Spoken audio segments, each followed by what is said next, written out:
અમદાવાદમાં આગામી 29 જૂનના રોજ ભગવાન જગન્નાથજીની ભવ્ય રથયાત્રા જળયાત્રા યોજાવાની છે, જેના પગલે ભગવાનના મોસાળ ગણાતા સરસપુરમાં ઉત્સાહનો માહોલ છે।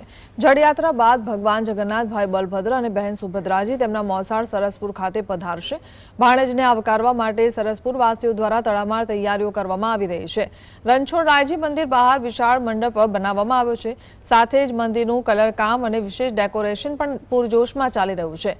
દર વર્ષે અહીં શાહી ઠાઠમાઠ સાથે ભગવાનનું સ્વાગત કરવામાં આવે છે, જે પરંપરા આ વર્ષે પણ જાળવી રાખવામાં આવશે। ભગવાનના આગમન માટે આમંત્રણ પત્રિકાનું વિતરણ પણ શરૂ થઈ ગયું છે। ભગવાન 15 દિવસ મોસાળમાં રોકાવાના હોવાથી અત્યારથી જ આખો વિસ્તાર ભક્તિના રંગે રંગાઈ ગયો છે। અમને ખૂબ આનંદ થાય છે। અમે ખૂબ જ એમની ધામધૂમથી એમનો ઉત્સાહ એટલો માને છે કે ભગવાન આવે એના સ્વાગત માટે અમે બહુ ઘણી બધી તૈયારીઓ કરી છે અને અમને એટલો બધો હરખ થાય છે કે આજ ભગવાન 15 દિવસ અમારે ત્યાં આમાં ભાણેજ થઈને આવે છે, તો અમને બહુ ખૂબ જ આનંદ થાય છે।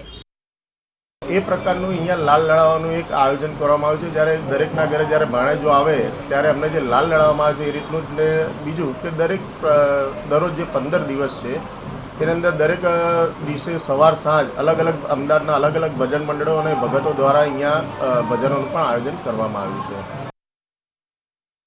આગામી સોમવારે 29 જૂનના રોજ ભગવાન જગન્નાથજીની જળયાત્રા યોજાવાની છે અને ભગવાન છે તે મોસાળ આવવાના છે, ત્યારે જે મોસાળ તડામાર તૈયારીઓ છે તે ચાલી રહી છે। તમે જોઈ શકો છો કે જે મંડપ બંધાઈ ગયા છે, ડેકોરેશન કરવામાં આવ્યું છે, વિવિધ પ્રકારની જે તૈયારીઓ છે તે ચાલી રહી છે।